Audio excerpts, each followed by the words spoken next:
Buying hard to get Rolex models. That's the topic in today's video. And in this video, I'd like to answer just a few common questions that I get regularly from those of you that are interested in buying a Rolex and you just have a few more questions. And throughout this video, I'm going to drop in pictures and clips, macro shots, wrist rolls, loom shots of some awesome Rolex models that I've handled in the authorized dealer or at a local watch enthusiast meetup, or that I've borrowed from a friend, or that I've personally purchased. And hope you enjoyed the video. Let's just get down to it. The first question is, do you need a purchase history in order to buy a Rolex for the first time? And I would say it's kind of a nuanced answer. In some instances, yes, you're not going to go into an authorized dealer as an unknown customer and walk out with a stainless steel Panda Daytona on wrist, but it's actually surprising on what first-time customers do buy. And I know because I've talked to these individuals that have bought Submariners and Air Kings and GMT Master 2s, Explorers, even the turquoise dialed Oyster Perpetual 41 as their first Rolex purchase without having bought anything else from that authorized dealer. And I think it's kind of permeated our watch circle to think, hey, I need to spend money on watches or jewelry that I don't actually want in order to get a watch that I do really want. And that's generally just not the case. I know it does vary from authorized dealer to authorized dealer, from market to market. But if I'm going to make a generality, no, you don't, because I do know of those watch enthusiasts that have bought those awesome professional models as a first-time buyer. But at the same time, they're not walking in and then 20 minutes later walking out with a watch on wrist from an authorized dealer. They've had to wait like everybody else has to wait. And in some cases, they're waiting a week and a half. I think that is the exception rather than the rule. The longest one of my viewers has had to wait for their first Rolex was a year and a half. So I think it's encouraging that it's happening, that awesome models are being sold to individuals that don't have a purchase history. And I will say, never buy things that you don't really want to manufacture a purchase history. A real purchase history, a real sales history happens organically. You know, you're walking in and you've always wanted to try a moon watch and your AD sells Omega. So you buy a Speedmaster, or you get enthralled by the idea of a North Flag or this or that. You know, when you're just going about your journey as a watch enthusiast and you're buying watches that you're really excited about, that's a good thing. So purchase histories, they do help you when you're asking for those difficult to come by models like the Daytona, like the John Mayer. But no, just going back to the original question, you generally don't need a purchase history, but it's not going to happen for everyone, if that makes sense. The demand is far more than the supply. And in an ideal world, Rolex would alter their production to make more Daytonas and make more GMT Master 2s and make more Submariners, make more, Explorer 2s, and make less of the models that don't enjoy the same type of popularity.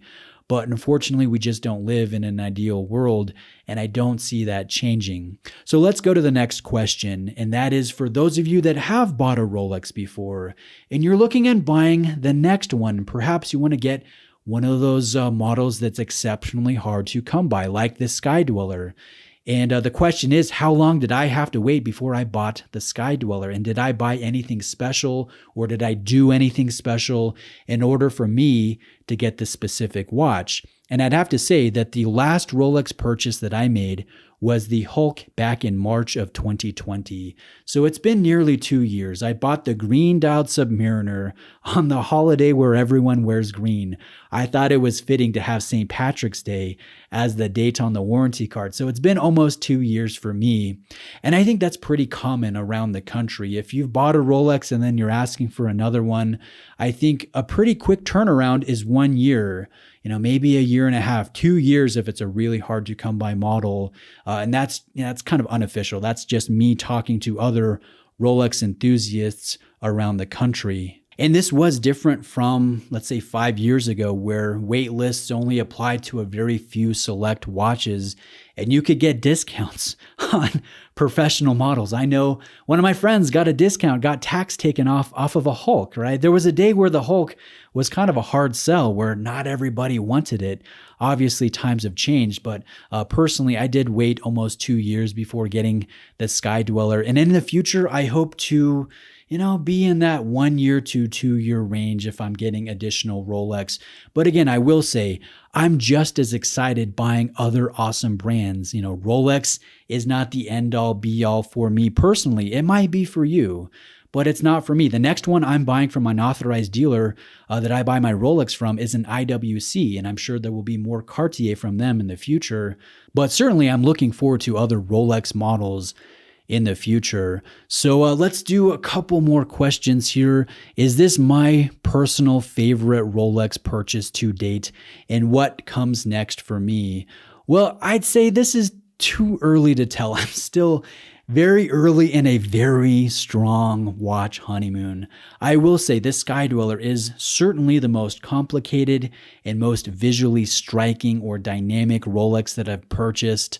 But the Hulk, on the other hand, this one is thinner. This one has more adjustability, and I absolutely love this one. I've done, quite a few adventures with this watch on wrist. I've taken it camping. I've gone on vacation with my family. I wear this, and I've scratched it up too. I put kind of a nasty gouge in the side of the case here, and I don't even know how I did that, honestly. So I really love this one. I really love, obviously, the Sky Dweller, but it's just too early to tell right now which one is my favorite Rolex to date. I think I might take a cue from Tom Brady and say my favorite Rolex purchase is the next one. He said that about Super Bowls, which one has been his favorite. He always says the next one. So continuing here, what comes next? Well, I mentioned I'm waiting on IWC. I'm going to be buying other brands, but when it comes to Rolex, I'm not sure yet. I've made mistakes. I've sold a couple watches like the Air King that I regret, that I miss, that I wish I had back. I wish I didn't sell.